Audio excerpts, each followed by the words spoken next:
আপনি আমাকে যে মিথ্যা অপবাদটা দিয়েছেন এটা মাফ হবে না যতক্ষণ না আমি মাফ করছি। কথা কি বুঝতে পারছেন? মনে করেন আপনি আমাকে মিথ্যা একটা অপবাদ দিয়েছেন এবং ধুয়ে রেখে দিয়েছেন একদম মিথ্যা অপবাদ দিয়ে। যতক্ষণ আমি আপনাকে মাফ না করছি, কাবা ঘরে গিয়ে গেলাফ ধরে কান্নাকাটি করলো, এই পাপ মাফ হবে না ইনশাআল্লাহ। এই অবস্থায় মৌত হলে কি হবে? পরকালে দেখবেন আমি দাঁড়িয়ে আছি আপনার জন্য। আপনার হিসেব হচ্ছে, হিসেব শেষ। আপনি সালাত, সওম, হজ জাকাতের নেকি নিয়ে উঠেছেন, কিন্তু দেখছেন আমি দাঁড়িয়ে আছি, আমার মতো আরো 10 জন দাঁড়িয়ে আছে। ওই 10 জনকে আপনি গালি দিয়েছিলেন, অপবাদ দিয়েছিলেন, তাদের গীবত করেছিলেন, তাদের সম্পদ বা সম্মানের হানি করেছিলেন। এখন কিয়ামতের মাঠে আপনার নেকি দিয়ে এই ঋণ শোধ করতে হবে, অন্য কোনো অপশন নাই। আর যদি নেকি শেষ হয়ে যায় তখন কি হবে? তখন আমার আমলনামা থেকে কিছু গুনাহ আপনাকে নিতে হবে।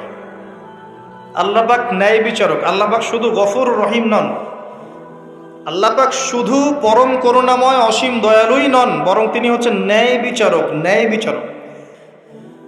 একজন ধর্ষক যদি বলে যে আল্লাহ পাক তো গফুর রহিম, আল্লাহ আমাকে মাফ করে দিতে পারেন, তাহলে যাকে ধর্ষণ করলো সে তার উপর জুলুম হবে না? আল্লাহ পাক যদি ধর্ষককে মাফ করে দেন, তাহলে যাকে ধর্ষণ করা হয়েছে ওর প্রতি জুলুম হবে না? কথা বুঝতে পারছেন না? মনে করেন আপনি নাউজুবিল্লাহ কারো সম্পদ আত্মসাৎ করেছেন, এখন আল্লাহ যদি আপনাকে মাফ করে দেন, তাহলে এই যে যার সম্পদ আপনি আত্মসাৎ করেছেন এর উপরে জুলুম করা হচ্ছে না? আল্লাহ পাককে জুলুম করবেন?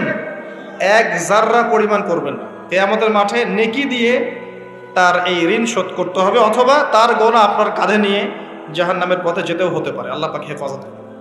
কাউকে অপবাদ দিয়েছি, কারো সম্মানহানি করেছি, কাউকে মিথ্যা অপবাদ দিয়েছি, কারো প্রতি হিংসা করেছি, বিদ্বেষ রেখেছি, কারো সম্পদ আত্মসাৎ করেছি, কারো জিনিস চুরি করেছি, ছিনতাই করেছি বা ডাকাতি করেছি, বা কারো সম্পদ আত্মসাৎ করে নিজের পেটে ভরেছি, প্রতিবেশীর জমি মেরে দিয়েছি, ওই 2 প্রতিবেশী চাষের জমি জোর করে জবরদখল করেছি।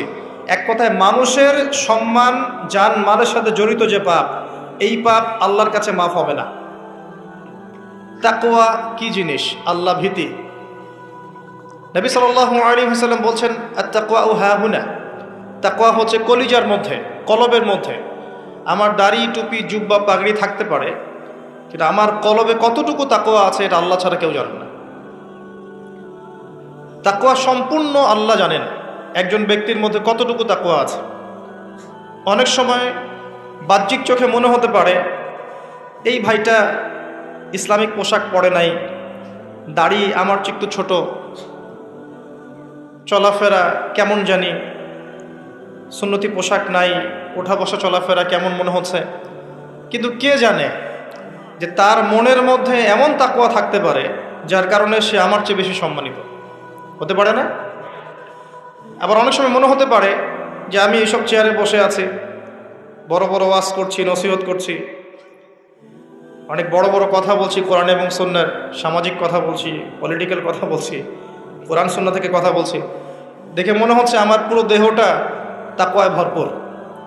এমন হতেও পারে যে আমার চেয়ে আপনার তাকওয়া বেশি আছে। কে জানে? এটা শুধু আল্লাহ জানেন। এবং এই তাকওয়াই হচ্ছে আল্লাহর কাছে সম্মান পাওয়ার একমাত্র মানদণ্ড। তাই এখানে একটা নসিহত হচ্ছে, আল্লাহর কাছে নিরপরাধ থাকার চেষ্টা করেন, মানুষের কাছে না। আল্লাহর কাছে ফেয়ার থাকেন, আল্লাহর কাছে আপনি নিষ্পাপ থাকার চেষ্টা করেন, মানুষের কাছে না। আল্লাহর কাছে ভালো হন, দেখবেন আল্লাহ রাব্বুল আলামিন মানুষের মনের মধ্যে আপনার জন্য ভালোবাসা সৃষ্টি করে দিবে। মানুষের কাছে নয়, লোক দেখানো বিষয় নয়। লোক দেখানো বিষয়টাকে রিয়া বলা হয়, এটা একটা গোপন শিরক। তাকওয়াই একমাত্র মানদণ্ড যা আল্লাহর কাছে সম্মানের মানদণ্ড হিসেবে গৃহীত।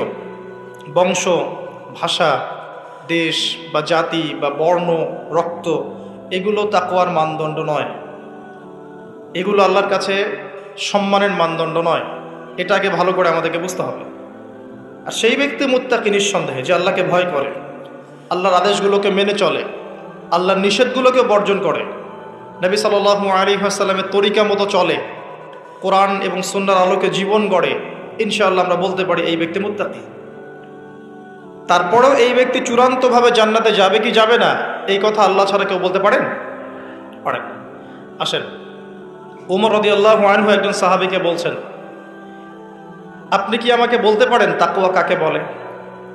উমর রাদিয়াল্লাহু আনহুকে বলা হচ্ছে, হে আমিরুল মুমিনিন, আপনি কি কখনো কাটা বিছানো পথে হেঁটেছেন? উমর রাদিয়াল্লাহু আনহু বলছেন, হ্যাঁ হেঁটেছে। কিভাবে হেঁটেছেন? আমরা সতর্কতার সাথে পা ফেলেছি। ওই সাহাবী বলছেন, এটাই হচ্ছে তাকওয়ার উদাহরণ। জীবনে চলার পথে আপনার সামনে শিরিকের টোপ থাকতে পারে, বেদায়াতের টোপ থাকতে পারে, হারাম রিজিকের টোপ থাকতে পারে, জেনার টোপ থাকতে পারে, সুদের টোপ থাকতে পারে, অনেক রকম টোপ কাটা আপনার পথে থাকতে পারে। কিন্তু আপনি এগুলো বেছে বেছে চলছেন, বেছে বেছে পা ফেলছেন এবং জান্নাত আপনার গন্তব্যের দিকে এগিয়ে যাচ্ছেন। এটার নাম হচ্ছে তাকওয়া। আপনি আমি খুব ভালো করেই জানি যে আমরা আমাদের জীবনে কি কি বড় পাপ করেছি, আমাদের বিবেক জানিয়ে দিবে না? আমরা কিন্তু ভালো করেই জানি যে আমরা আমাদের জীবনে কি কি বড় পাপ করেছি। কত বছর নামাজ পড়িনি, কত বছর রোজা রাখি নাই, কত বছর জাকাত দেই নাই, কার কার ক্ষতি করেছি, কার কার উপর জুলুম করেছি, কয়বার জেনা করেছি, কয়টা মেয়ের সাথে সম্পর্ক করেছি, কতদিন বেপর্দায় চলেছি, বয়ফ্রেন্ডের সাথে কোথায় কোথায় ঘুরেছি, বয়ফ্রেন্ডের সাথে কি কি করেছি। এখন তো গার্লফ্রেন্ডও কি কি করে, তাই না ভাই? সুবহানাল্লাহ। আর কিসের জন্য অপেক্ষা করছেন? কিয়ামতের জন্য। আর কোন নিদর্শনের জন্য অপেক্ষা করছেন? তবে এর পরে একটা সময় আসবে যখন মানুষ ছেলে ছেলে আর মেয়ে মেয়ে বিয়ে করবে। এই ধাপটা পার করে আরেকটা ধাপে যাবে, সেটা হচ্ছে মানুষ জন্তু জানোয়ারের সাথে জেনা করবে। বিশ্বাস করলেন না? অপেক্ষা করতে থাকেন। যখন এটাও দেখবেন তখন আমার কথা মনে করে, ভাই কথাটা বলছিল আগেই, মানুষ জন্তু জানোয়ারের সাথেও জেনা করবে। ছেলে ছেলেকে বিয়ে করছে না, মেয়ে মেয়েকে বিয়ে করছে না, এবং এটাকে প্রমোট করা হচ্ছে এমনভাবে যে এটা একটা ভালো জিনিস, এটা একটা ব্যক্তি স্বাধীনতা, মানুষ চাইলে করতেই পারে। কয়দিন পরে দেখবেন মানুষ জন্তু জানোয়ারের সাথেও জেনা করে। বাচ্চাদেরকে মানুষ ধর্ষণ করছে না? এক সময় ছিল কি এই জিনিসটা? বাচ্চাদেরকে কেউ ধর্ষণ করতো? আজকে থেকে 100 বছর আগে ছিল? চিন্তা করে দেখেন, ছিল না। কিন্তু এখন স্বাভাবিক হয়ে যাচ্ছে না? অনেক দেখবেন বাচ্চা এখন ধর্ষিত হচ্ছে। আর যেহেতু এগুলোর বিচার হয় না সুষ্ঠু, ধর্ষক পার পেয়ে যায়। এগুলো কিন্তু এমনি এমনি হয়নি, আস্তে আস্তে এই সময়গুলো আসবে। যাই হোক, আমরা আমাদের ঈমান আমল হেফাজত করি, আমাদের পরিবারটাকে হেফাজত করি। আল্লাহ পাক তৌফিক দান করুন। তো যেটা বলছিলাম, আমরা কিন্তু জানি খুব ভালো করি যে আমরা কি কি পাপ করেছি। এই পাপগুলোকে একটু খাতার মধ্যে লিস্ট করতে হবে। পারবেন? নিজের বড় বড় পাপগুলোকে খাতায় লিস্ট করতে পারবেন? পারা যাবে ইনশাআল্লাহ। ছোটখাটো পাপের কথা বাদ দেন। ছোটখাটো পাপ আল্লাহ পাক অজু করলে মাফ করে দেন। অজু করলে পাপ মাফ হয়ে যায়। নামাজের জন্য হেঁটে যাচ্ছেন, পাপ মাফ হয়ে যায়। আপনি এই যে আপনার পায়ের মধ্যে একটা কাটা ফুটেছে, পাপ মাফ হয়ে গেছে। আপনি জ্বর আসছে, আপনার গোনা মাফ হয়ে যাচ্ছে। আপনি মুসাফা করছেন আমার সাথে, আপনার গোনা ঝরে যাচ্ছে, আমার গোনাও ঝরে যাচ্ছে। ছোটখাটো পাপ মাফের অসংখ্য পদ্ধতি আছে, আল্লাহ পাক দিয়ে দিয়েছেন আমাদের। কিন্তু কবিরা গুনাহ, বড় বড় কবিরা গুনাহ খাঁটি তওবা করা ছাড়া মাফ হবে না। আমি কি বোঝাতে পারছি? কবিরা গুনাহ খাঁটি তওবা না করলে মাফ হবে না। এই রমাজানে আমাদের কবিরা গুনার লিস্ট আমাদেরকে করতে হবে, নিজের আমলনামার লিস্ট নিজেকে করতে হবে। এবং রমাজানে রোজা রেখে সওমরত অবস্থায় আল্লাহকে বলতে হবে, আল্লাহ আমি অমুক পাপ করেছিলাম, আমাকে মাফ করে দাও। আল্লাহ আমি অমুক পাপ করেছি, আমাকে মাফ করে দাও। আল্লাহ আমি অমুক পাপ করেছি, আমাকে মাফ করে দাও। পারা যাবে ইনশাআল্লাহ? আল্লাহর জন্য এক মুহূর্তের ব্যাপার। আল্লাহ পাক আপনার সমস্ত পাপকে নেকি দিয়ে পরিবর্তন করে দিবেন ইনশাআল্লাহ, যদি মুখলেসভাবে আপনি তওবা করতে পারেন। আরেকটা বিষয় থেকে যায়, সেটা হলো মানুষের সাথে জড়িত হক। অনেক সময় দেখা যায় কাউকে গালি দিয়েছি, এই জন্যে সবসময় সতর্ক থাকবেন আপনার যারা, যেন মানুষের হক নষ্ট না হয়। মানুষ আপনাকে গালি দেখ, থাপ্পড় মারুক, জমি আত্মসাৎ করে ফেলুক, হক নষ্ট করুক, কি করে করুক, আপনি তারটা করতে যান না। যারা করছে আপনি লাভবান। আপনি কেমন করে লাভবান? আপনি অসংখ্য নেকি পাচ্ছেন, আপনি জানছেনও না।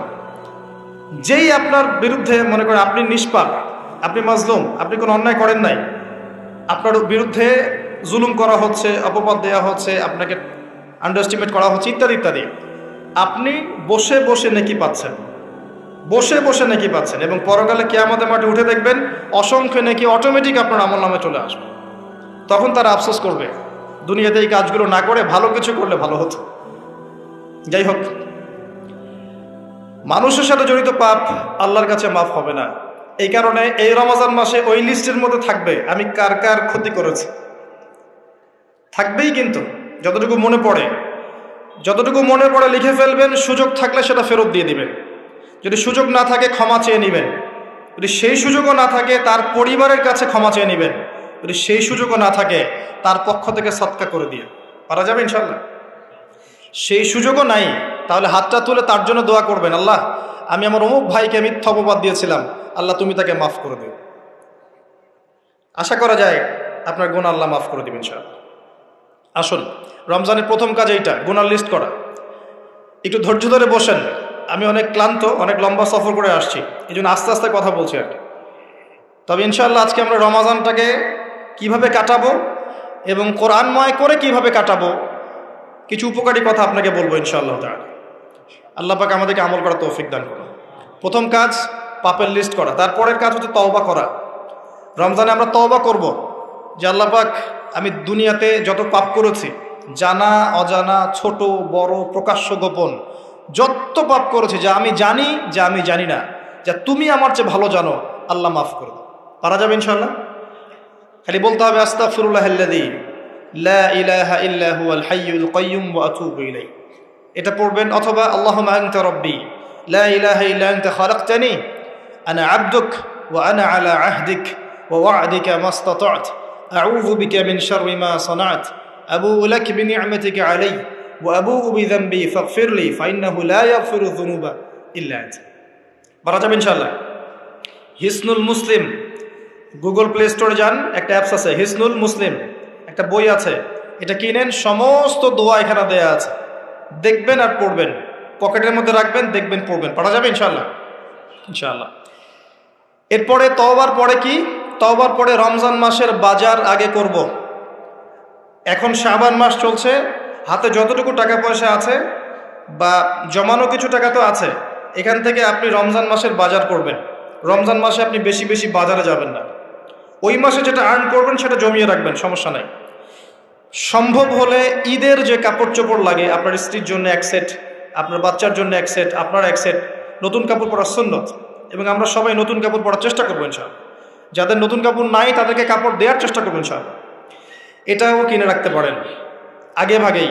রমজান মাসে আপনি বাজারে সময় দিবেন না, দুনিয়ার কাজে বেশি ব্যস্ত হবেন, এটা একটা টার্গেট।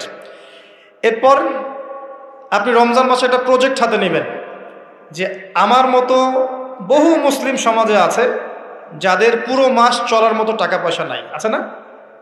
সামাজিকভাবে হোক, মাদ্রাসার উদ্যোগে হোক, বা রাষ্ট্রীয়ভাবে হোক, যেভাবে হোক, এই গরিব মানুষদের লিস্ট করে বাসায় বাসায় অন্তত এক মাসের বাজার খরচ পৌঁছে দেওয়ার চেষ্টা করতে হবে। পারবেন? পারবেন না? এক মাসের বাজার কত টাকা লাগে? 2000, 3000, নিত্য প্রয়োজনীয় কথা বলছি, সব তো দিতে পারবেন না। 2-3 হাজার, 4000, এর মধ্যে সে চাল পাবে, ডাল পাবে, ছোলা বুট পাবে, তেল পাবে। বাই দ্য ওয়ে, তেলের দাম যে এখন কত আমি তো জানি না, আমি অবশ্য বাজারে যাই না, আমি জানি না দাম কত। তবে একটা ফেসবুক স্ক্রল করতে গিয়ে একটা ভিডিও আসলো, দেখলাম যে দেখে খুব হাসি বের হলো আর কি, যে বাড়ির গিন্নি সে কড়াই ধরে আছে, আর বাড়ির কর্তা ওই তেলের বোতলটাকে তালা দিয়ে লক করে রেখেছে আর কি। তো গিন্নি এসে বলছে আজকে রান্না করবো, তেল দাও। সে উঠে লক খুলে যে কৌটাটা আছে, যে কৌটার মুখটাতে এক কর্ক তেল ঢেলে এই আপনার কড়াইতে দিল, যে এটা দিয়ে আজকে চালাও। তো আল্লাহ পাক আমাদের এক শ্রেণীর অসৎ ব্যবসায়ীদেরকে হেদায়েত করুক, যারা কৃত্রিম সংকট তৈরি করে জিনিসপত্রের দাম বাড়ায়। আল্লাহ পাক এদেরকে হেদায়েত করুক, কঠিন শাস্তির আওতায় আনা উচিত। যদি এটা ওমর রাদিয়াল্লাহু আনহুর শাসন হতো, দেখতেন শাস্তি কাকে বলে, প্রকাশ্যে শাস্তি দিত তারা। যদি এটা ওমর রাদিয়াল্লাহু আনহুর যুগ হতো, তাহলে দেখতেন শাস্তি কাকে বলে। ওমর ইবনুল খাত্তাব রাদিয়াল্লাহু আনহুর একজন ছেলে একটা অন্যায় করেছিল, সম্ভবত তিনি মদ পান করেছিলেন, সম্ভবত। কাজী দোররা দিচ্ছে 80 বেত্রাঘাত, দোররা আস্তে আস্তে দিয়েছে। আমিরুল মুমিনের ছেলে, জোরে মারা যাবে না। ওমর রাদিয়াল্লাহু আনহু নিজে উঠে গিয়ে সেই দোররা হাতে নিয়ে নিজে পিটানো শুরু করলেন।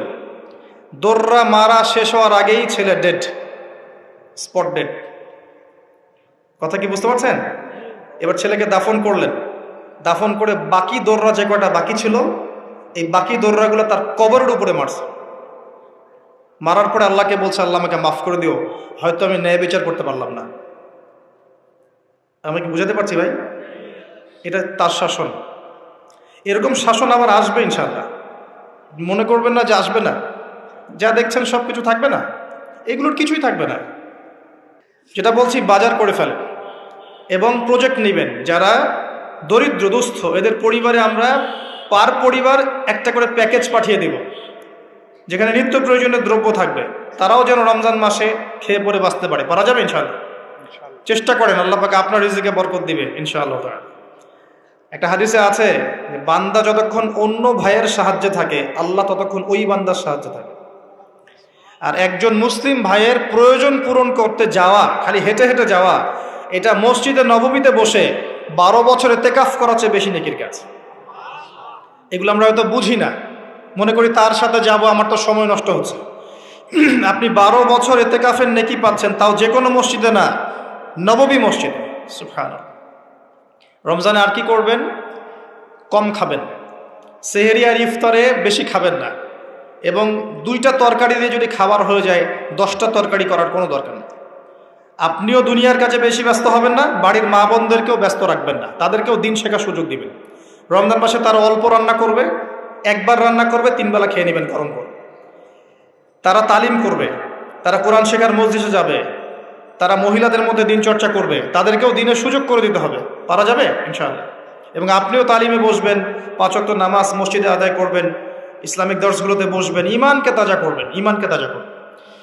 কম খাবেন। আমি বরাবরই বলি যে এই খাওয়ার যে ব্যাপারগুলো আছে, এখানে আমরা যারা দাবি করি যে ইসলাম আমরা প্রচার করছি, জনগণের মাঝে ঢুকাই দিচ্ছি, তাদের অনেকের মাঝেই দেখবেন খাওয়ার সুন্নত নাই। কথা বুঝতে পারছেন না? বড় বড় কথা বলার পরে খাওয়ার টেবিলে খালি বসায় দেন, দেখবেন সব শেষ, 7 পেট খেয়ে শেষ করে ফেলছে। খাওয়ার সুন্নত ওই কোরআনে আছে, হাদিসে আছে, প্র্যাকটিক্যালি নাই। নবীজি কি বলেছেন? খেতে হলে, যদি খেতেই হয়, তাহলে 1 ভাগ পেটের 1 ভাগ, আরেক ভাগ পানি, আরেক ভাগ ফাঁকা। কি চাচ্ছেন সব লেখা আছে। এটাই ইসলাম, যেখানে প্রতিটা বিষয়ের সমাধান আছে, খুঁটিনাটি সব কিছু আছে। আমরা অমুসলিম ভাই বোনদেরকে অনুরোধ করব, জীবনটাকে নিয়ে ভাবুন এবং কোরআন সুন্নাহকে একবার নিরপেক্ষভাবে পড়াশোনা করেন। এরপর যদি আপনার মনে হয় মন থেকে, হ্যাঁ, কোরআন এবং সুন্নাহে সব কিছুর সমাধান আছে, নিঃসন্দেহে এটা এক আল্লাহর পক্ষ থেকে মনোনীত দিন, আর দেরি করবেন না, ইসলাম কবুল করে ফেলুন। আল্লাহ পাক তৌফিক দান। বলা যায় না তাদের দ্বারা আল্লাহ পাক আমাদের চেয়ে অনেক বেশি খেদমত নিতে পারেন। আল্লাহ পাক এটা বলেছেন, ওয়া ইন তাতাওয়াল্লাউ, হে মুসলিমরা, তোমরা যদি মুখ ফিরিয়ে নাও, আল্লাহর দায়িত্ব পালন না করো, আমানতের খেয়ানত করো, ইস্তাবদিল কওমান গায়রাকুম, আল্লাহ পাক অন্য কওমকে তোমাদের জায়গায় নিয়ে আসবেন, সুম্মা লা ইয়াকুনু আমসালাকুম, তারা তোমাদের মতো অপদার্থ হবে না। আসুন, রমজান একটু কম খাওয়ার অভ্যাস করেন, সেহরিতে কম, ইফতারেও কম। এমনভাবে খাবেন না যে মনে হচ্ছে এটা আপনার জীবনের শেষ খাওয়া, এইভাবে খাবেন। এবার সম রেখেছেন, সম রাখা অবস্থায় 5 ওয়াক্ত নামাজ জামাতে পড়তে হবে, প্রথম টার্গেট। পারা যাবে ইনশাআল্লাহ? 5 ওয়াক্ত নামাজ জামাতে পড়ব। সরকার বাধা দিবে? প্রশাসন বাধা দিবে? আপনার পরাশক্তির আপনাকে বোম মারবে? কিচ্ছু হবে না। আপনি আপনার দিন পালন করবেন। লাকুম দীনুকুম ওয়ালিয়া দিন, তোমাদের দিন তোমাদের, আমার দিন আমার। আপনি 5 ওয়াক্ত সালাত মসজিদে পড়ার চেষ্টা করবেন ইনশাআল্লাহ তাআলা। আর নামাজ পড়বেন রাসূল সাল্লাল্লাহু আলাইহি ওয়াসাল্লামের তরিকা মোতাবেক, তাড়াহুড়া করে 3G 4G নামাজ, রিল্যাক্সে নামাজ পড়বেন। ঠিক আছে ইনশাআল্লাহ? আসেন, রোজা রেখে আর কি করবেন? বেশি থেকে বেশি আল্লাহর জিকির করবেন। সুবহানাল্লাহ, আলহামদুলিল্লাহ, লা ইলাহা ইল্লাল্লাহ, আল্লাহু আকবার, সুবহানাল্লাহি ওয়া বিহামদিহি, সুবহানাল্লাহিল আযীম, লা ইলাহা ইল্লাল্লাহ ওয়াহদাহু লা শারীকা লাহ, লাহুল মুলকু ওয়া লাহুল হামদু ওয়া হুয়া আলা কুল্লি শাইইন কাদির, লা হাওলা ওয়া লা কুওয়াতা ইল্লা বিল্লাহ, ইত্যাদি যত জিকির আছে বেশি থেকে বেশি করবেন। মানুষের সাথে কথা কম বলবেন। অহেতুক চায়ের দোকানে আড্ডা পিটাবেন না, অহেতুক পাবজি নিয়ে পড়ে থাকবেন না, অহেতুক ফেসবুকে স্ক্রল করে সময় নষ্ট করবেন না, অহেতুক ইউটিউবে পড়ে থাকবেন না। আপনি জিকিরে সময় দিবেন, জায়নামাজে বসে থাকবেন, জিকিরে সময় দিবেন। আল্লাহ পাক তৌফিক দান করুন। এবং বেশি থেকে বেশি দোয়া করবেন আল্লাহর কাছে রমজান মাসে। দোয়া আপনার নিজের জন্যে, আপনার মা বাবার জন্যে, আপনার মৃত আত্মীয় স্বজনের জন্যে, আপনার ফিউচারের জন্যে, আপনার সন্তানদের জন্যে, আপনার দেশের জন্যে, আপনার জনগণের জন্যে, মুসলিম উম্মার জন্য, সবার জন্য কি করবেন? দোয়া করবেন। দোয়ায় কার্পণ্য করবেন না। আপনি যখন অন্য কোনো মুসলিম ভাইয়ের জন্য দোয়া করছেন, তখন আপনার মাথার কাছে একজন ফেরেশতা থাকবেন, যিনি বলবেন যে তোমার জন্যও তাই হোক, তোমার জন্যও তাই হোক। দোয়া করলে লাভ আপনার, ক্ষতি নাই। আর দোয়া করার উপযুক্ত সময়গুলো খুঁজে খুঁজে বের করবেন। যেমন রোজা রাখা অবস্থায় দোয়া করলে দোয়া কবুল হয়। 2 একামতের মাঝখানে, মানে আজান এবং একামত এর মাঝখানে দোয়া করলে দোয়া কবুল হয়। নামাজের, ফরজ নামাজের পরে দোয়া করলে দোয়া কবুল হয়। সালাম ফিরানোর আগেও দোয়া করলে দোয়া কবুল হয়, দোয়া মাসুরার পরে। এরপরে সেজদারত অবস্থায় দোয়া করলে দোয়া বেশি কবুল হয়। শেষ রাতে দোয়া করলে দোয়া কবুল হয়। বৃষ্টি পড়ছে, এই সময় দোয়া করলে দোয়া কবুল হয়। একটু দান সদকা করেছেন, ভালো কাজ করেছেন, এখন হাত তুলে দোয়া করেন, দোয়া কবুল হয়। অজু করেছেন, এখন হাত তুলে দোয়া করেন, দোয়া কবুল হয়। অনেক জায়গা আছে দোয়া কবুলের, খুঁজে খুঁজে বের করে দোয়া করতে থাকে। দোয়া চাইতে হবে কেন? নিজের দোয়া নিজে করুন। দোয়া চাওয়া ভালো কাজ, এটা কোনো খারাপ কিছু না, কিন্তু নিজের দোয়া নিজে করতে শেখেন। আপনার যা প্রয়োজন আমি কি বুঝতে পারবো? আপনি যদি বলেন ভাই দোয়া করেন, আমি বলতে পারি বারাকাল্লাহ ফিক, কিন্তু আপনার কি কি দরকার, আপনার মূল চাহিদা কি কি, আপনাকে নিজের ভাষায় আল্লাহর কাছে বলতে হবে। যদি আপনি কোনো মতে আরবিও না জানেন, আরবির কিছুই জানেন না, আমি বলবো আপনি প্রয়োজনে বাংলাতেই আল্লাহর কাছে দোয়া করেন। আল্লাহ পাক সব ভাষা বুঝবেন ইনশাআল্লাহ। আল্লাহ পাক কি সব ভাষা বুঝবেন না? ইনশাআল্লাহ। বেশি বেশি দোয়া করবেন। রমজান মাসে আরেকটা কাজ করবেন, জাকাত। আপনাদের জাকাত যেটা আছে নিসাব পরিমাণ জাকাত লিস্ট করে ফেলবেন, হিসাব করবেন, রমজান মাসে জাকাত দিয়ে দিবেন। জাকাত আটকে রাখবেন না। যদি জাকাত কেউ অস্বীকার করে, সে আর মুসলিম থাকে না, সে কাফের হয়ে যায়। এটা মনে রাখবেন। জাকাত অস্বীকার করার কোনো সুযোগ নেই। আর অলসতা করে যদি না দেন, এই জাকাত কিয়ামতের মাঠে আল্লাহ পাক এগুলোকে সোনা রূপা পরিণত করবেন, করে গলাবেন, গলিয়ে কপালে, গালে আর পিঠে লেপটে দিবেন, বলেন নাউজুবিল্লাহ। এবং এই জাকাত একটা সাপের আকৃতি নেবে, সাপ, বিষাক্ত সাপ, যেটা গলায় পেঁচানো থাকবে, মাথাটা থাকবে এই কপাল বরাবর। কবরের মধ্যে যখন শোয়ানো হবে, এই কপাল বরাবর এই সাপ ঠোকাতে থাকবে, বলবে আমি তোমার সম্পদ, আজকে স্বাদ ভোগ কর। এটা কি আমরা চাচ্ছি না। জাকাত দিয়ে দেন। আর জাকাত ইসলামিক অর্থনীতির ভিত্তি। জাকাত দিলেই গরিবের কাছে আপনার সম্পদ যাবে, তখন সেও খেয়ে পরে বাঁচতে পারবে।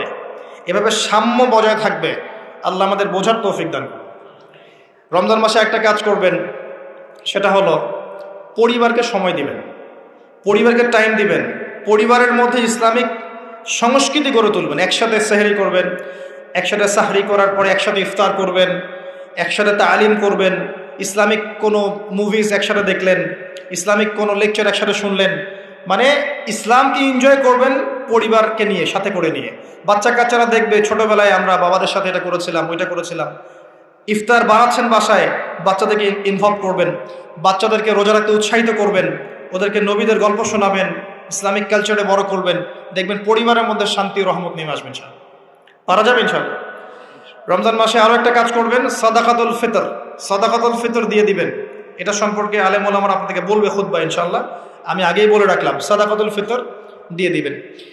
রমজান মাসে আরেকটা ইম্পর্টেন্ট কাজ আছে, সেটা হলো যে আমাদের সমাজে অনেক এতিম থাকে, বিধবা থাকে, নিঃস্ব অসহায় মানুষ থাকে।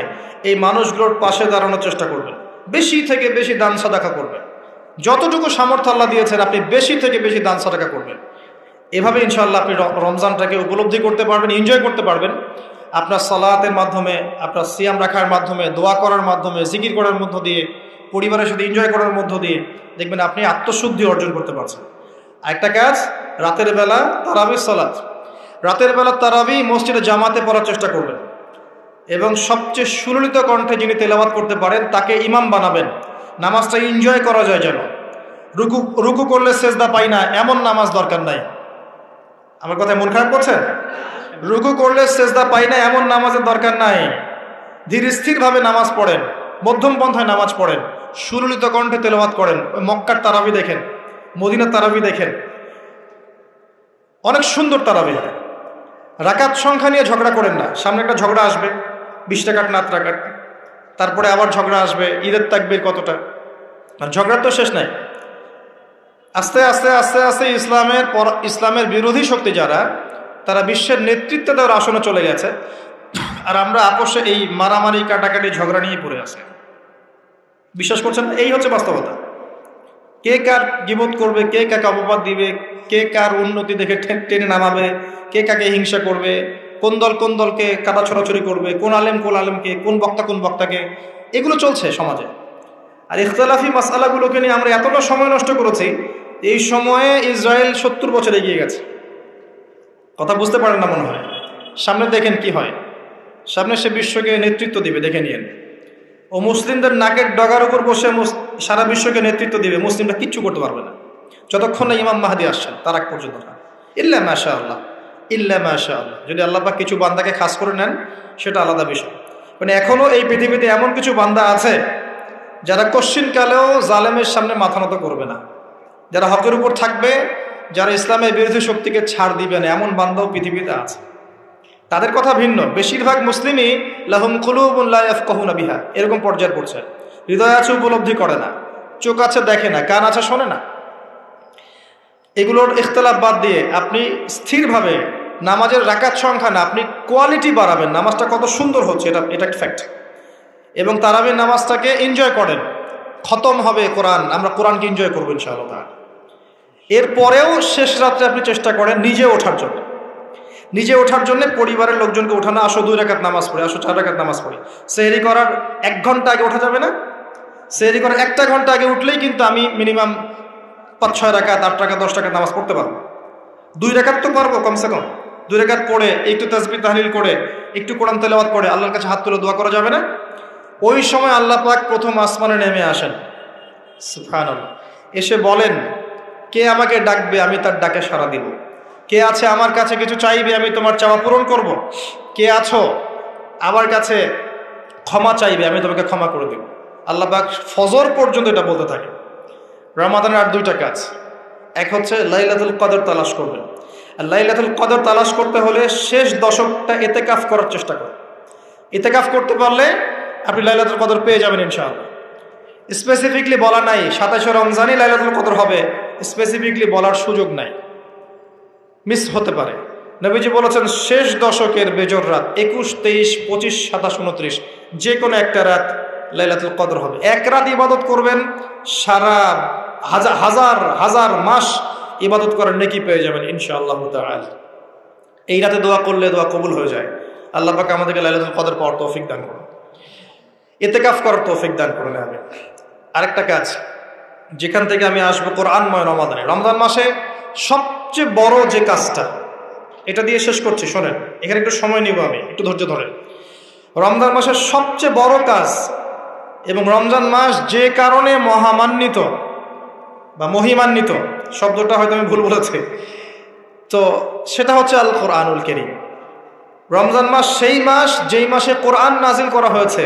কি কারণে রমজান মাসে এত ফজিলতময়? প্রশ্নটা কি একটা যৌক্তিক প্রশ্ন না? শাবান মাসে কেন এত কিছু নয়, রজব মাসে নয় কেন, রমজান মাসেই কেন? উত্তর একটা উত্তর, যে শাহরু রমাদানাল্লাযী উনজিলা ফীহিল কোরআন। রমজান সেই মাস যেই মাসে আমি কোরআন নাজিল করেছি। কি জন্য নাজিল করেছেন আল্লাহ পাক? হুদাল লিন্নাস, এটা মানব জাতির জন্য হেদায়েত, ওয়া বাইয়িনাতিন মিনাল হুদা, এবং এটা সুস্পষ্ট একটা প্রমাণ, ওয়াল ফুরকান, এবং সত্য মিথ্যার মানদণ্ড, ইলা আখিরিল আয়াত। সূরা কদরে আল্লাহ বলছেন ইন্না আনজালনাহু ফি লাইলাতুল কদর, আমি লাইলাতুল কদরে কোরআন নাজিল করেছি। আর কদর কোন মাসে? শাবানে না রজবে না রমজানে?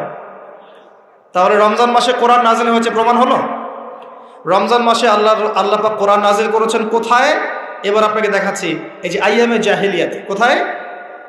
আইয়ামে জাহেলিয়াতে, যখন একটা যুগের মধ্যে শিরক আছে, সুদ আছে, ঘরে ঘরে শিরক, ঘরে ঘরে সুদ, ঘরে ঘরে মাদক, ঘরে ঘরে মেয়েদের অবমাননা, এবং গোত্রীয় হানাহানি, কাটাকাটি, মারামারি, জেনা, ব্যভিচার ভর্তি একটা সমাজের মধ্যে, এখানে রমজান মাসে লাইলাতুল কদরে আল্লাহ কোরআন নাজিল করছেন। কথা কি বুঝতে পারছেন? এবার এই মাসটাকে আল্লাহ পাক সম্মানিত করে দিলেন। তাহলে রমজান মাসের মূল কাজটা কি? কোরআনকে সময় দেয়া। এই মাসের মূল বিষয়টা কি? আল কোরআন। এখন আসেন, এই জাহেলি যুগে কোরআন নাজিল হলো মাত্র 23 বছর পর। কত বছর? মাত্র 23 বছর কোরআন অনুযায়ী চলার পরে দেখা গেল ওই জাহেলি যুগের মধ্যে কোনো শিরক নাই, ওই জাহেলি যুগের মধ্যে কোনো সুদ নাই, ওই জাহেলি যুগের মধ্যে কোনো নারীর অবমাননা নাই, ওই জাহেলি যুগের মধ্যে কোনো রকমের মাদক নাই, এই জাহেলি যুগের মধ্যে ওই জাহেলি যুগের কোনো গোত্রীয় হানাহানি নাই, সবাই ভাই ভাই হয়ে গেছে। সুবহানাল্লাহ। কত বছর? 23 বছর। কিভাবে চলেছেন? এই আল্লাহর কিতাব আল কোরআনুল কারীম, এর শিক্ষা এবং এর ব্যাখ্যা সুন্নাহ, এটাকে ফলো করে চলা হয়েছে 23 বছর, মাত্র 23 বছর। এখন সেই আল্লাহ কি নাই? সেই নবী নাই? নবী জীবিত না থাকলেও তার সুন্নাহ নেই এবং সেই কিতাব আমাদের মাঝখানে নাই? সবই আছে। সেই আল্লাহ থাকেন, সেই নবীর সুন্নাহ থাকে এবং সেই কিতাব আমাদের মাঝে থাকে, তাহলে আমাদের জাহিলিয়াতগুলো দূর করা সম্ভব না? কি করবেন রমজান মাসে কোরআনকে? আপনি জেনেছেন রমাদান মাস কোরআনের মাস, এই মাসটাকে আপনি কিভাবে মূল্যায়ন করবেন? আমি কয়েকটা ক্লাসিফিকেশন বলছি, লিসেন, এই জায়গাটা একটু ভালো করে শোনেন। 1 নাম্বার, বিভিন্ন শ্রেণীর মানুষ থাকে। এক শ্রেণীর মানুষ আছে আমাদের সমাজে যারা আলিফ বা তা মোটেই জানে না। আছে? আছে? এমন অনেক মানুষ আছে, এদের সংখ্যা কিন্তু কম না, প্রচুর মানুষ যারা আলিফ বা তা উচ্চারণ করতে পারে, কোরআন বিশুদ্ধ করে একটা আলহামদুলিল্লাহ রাব্বিল আলামিন এটা পড়তে পারে না, বানান করে করে পড়তে পারে না। আছে না? এক কথায় বিশুদ্ধ তেলাওয়াত করতে পারে না, এমন মানুষের সংখ্যা কম না বেশি? প্রচুর। তাদের জন্য এই রমজানের টার্গেট হচ্ছে তাদেরকে এই রমজানের মধ্যেই কোরআন তেলাওয়াত করা শিখতে হবে। এতটুকু পারবেন? পারবেন না? ভয় পাচ্ছেন? রমজান 1 মাস সময় লাগার কথা না, আপনার 20 দিন সময় লাগবে কোরআন তেলাওয়াত শিখতে ইনশাআল্লাহ। বিশ্বাস হচ্ছে না? হয়তো আপনি দ্রুত গতিতে পড়তে পারবেন না, কিন্তু পড়তে পারবেন। আপনি মদ মাখরাজ তাজবিদগুলো শিখতে পারবেন। এখন আপনার জন্য টার্গেট যারা কোরআন মোটেই তেলাওয়াত করতে পারেন না, এই মাসে 1 মাসের মধ্যে আপনি কোরআন তেলাওয়াত করা শিখবেন, এটাই আপনার টার্গেট। পারবেন? মনে রাখবেন, নবী সাল্লাল্লাহু আলাইহি ওয়াসাল্লাম বলেছেন ইকরাউল কোরআন, তোমরা কোরআন তেলাওয়াত করো। ফাইন্নাহু ইয়াতি ইয়াউমাল কিয়ামা শাফিআন লিআসহাবিহি, কোরআন কিয়ামতের দিন তার পাঠকারীর জন্য সুপারিশকারী হবে ইনশাআল্লাহ তাআলা। খায়রুকুম মান তাআল্লামাল কোরআন ওয়া আল্লামা, তোমাদের মধ্যে সেই ব্যক্তি শ্রেষ্ঠ বা উত্তম যে নিজে কোরআন শেখে, অন্যকে শেখায়। আরো হাদিস এসেছে, নবী সাল্লাল্লাহু আলাইহি ওয়াসাল্লাম বলেছেন আল্লাযী ইয়াকরাউল কোরআন ওয়া হুয়া মাহিরুম বিহি, যে ব্যক্তি কোরআন তেলাওয়াত করে এবং তার উপরও দক্ষ হয়, মা'আস সাফারাতিল কিরামিল বাররা, সেই ব্যক্তি সম্মানিত ফেরেশতাদের সাথে হাসর করবে ইনশাআল্লাহ। ওয়াল্লাযী ইয়াকরাউল কোরআন ওয়া ইয়াতাতা'তাউ ফিহি, আর যে ব্যক্তি কোরআন তেলাওয়াত করে কিন্তু করতে গিয়ে আটকে যায়, ওয়া হুয়া আলাইহি শাক, এটা তার জন্য কষ্টকর হয়, ফালাহু আজরান, তার জন্য ডাবল পুরস্কার আছে। একটা হাদিসে, তিরমিজির হাদিসে নবীজি বলেছেন যে মান ক্বারা হারফাম মিন কিতাবিল্লাহি ফালাহু হাসানা, যে ব্যক্তি একটা হরফ পড়বে আল্লাহর কিতাবের, আলিফ লাম মিম, লা আকুলু আলিফ লাম মিম হারফুন, নবীজি বলছেন আমি বলছি না যে আলিফ লাম মিম তিনটা মিলে একটা হরফ, বাল আলিফুন হরফ ওয়া লামুন হরফ ওয়া মিমুন হরফ, আলিফ একটা হরফ, লাম একটা হরফ, মিম একটা হরফ, প্রত্যেকটা হরফে তার 10টা করে নেকি হবে ইনশাআল্লাহ। আল হাসানাতু বিআশরি আমসালিহা, একটা নেকিকে 10 দিয়ে গুণ করা হবে। আর রমজান মাসে যে কোনো নেক আমল 70 গুণ বাড়িয়ে দেওয়া হয়। আল্লাহ চাইলে 700 গুণ বাড়াতে পারেন, আল্লাহ চাইলে অপরিসীম বাড়াতে পারেন। আল্লাহ পাক কবুল করুন। তিলাওয়াত করবেন, তিলাওয়াত শিখবেন। তো যাদের কোরআন তেলাওয়াত করার যোগ্যতা নেই, এই মাসে কি টার্গেট দিলাম ভাই? এই মাসে আপনি ন্যূনতম টার্গেট জাস্ট কোরআন তেলাওয়াত শিখবেন, পারবেন ইনশাআল্লাহ? অনেকের মধ্যে কনফিউশন আছে না, আমারটা হচ্ছে কি হচ্ছে না, আছে না, সঠিক হচ্ছে কি হচ্ছে না। আপনিও এই টার্গেটে থাকেন, আপনি এই মাসে কোরআন আবার তেলাওয়াত করা শিখবেন। কিভাবে শিখবেন? মাদ্রাসায় কোর্স করানো হবে, আপনি মাদ্রাসায় যাবেন। অনলাইনে যদি কোর্স করায় কেউ, অনলাইনে কোর্স করবেন, অথবা বাসায় একটা আরবি শিক্ষক নেবেন, অথবা মসজিদ ভিত্তিক এই মাসব্যাপী কোরআন শিক্ষার কার্যক্রম চালু করবেন। করা যাবে ইনশাআল্লাহ। এটা উচিত রাষ্ট্র থেকে চালু করে দেয়া মাসব্যাপী কোরআন শিক্ষার কার্যক্রম। এটা করতে পারলে সবচেয়ে ভালো হতো, এই দেশ থেকে যত মহামারীর ভাইরাস সব চলে যেত। বিশ্বাস করেন না কোরআনের বরকতে সব বিপদ আপদ কেটে যেতে পারে?